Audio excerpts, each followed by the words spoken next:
Turn the water supply off at the valve. This particular type of valve you pull out to shut the water off. Next, flush the toilet and allow most of the water to leave the tank. You can remove the lid.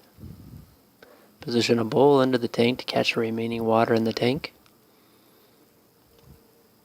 Disconnect the supply line. Again, make sure your water is turned off before you do this. You can loosen the nut that holds the fill valve into the tank. You may need a wrench to do so. Make sure the bowl is positioned under the tank and let the water drain from the tank. Remove the old fill valve.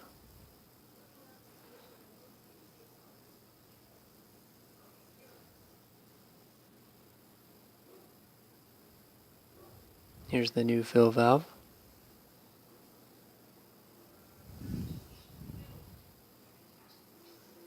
Position the new fill valve into the tank.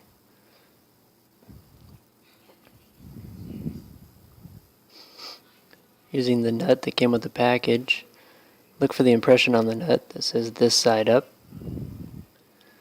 and screw it onto the bottom of the fill valve. After this, you can reattach the supply line. I typically only make these hand tight, and I give it a little bit of a turn with a wrench. Careful not to crack your tank though.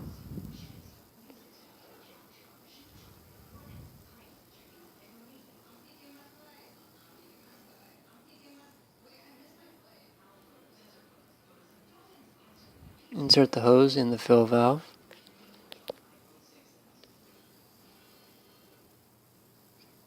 You can read the instructions here. It'll show you how to line up the fill valve with the flush valve.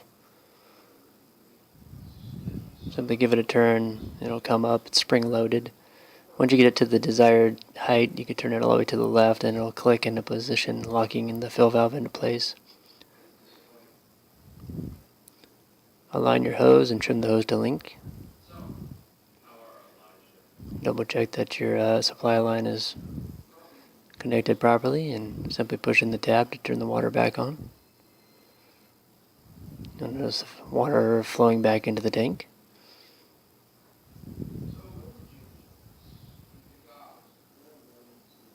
And that's about it. Put the lid back on and you're done.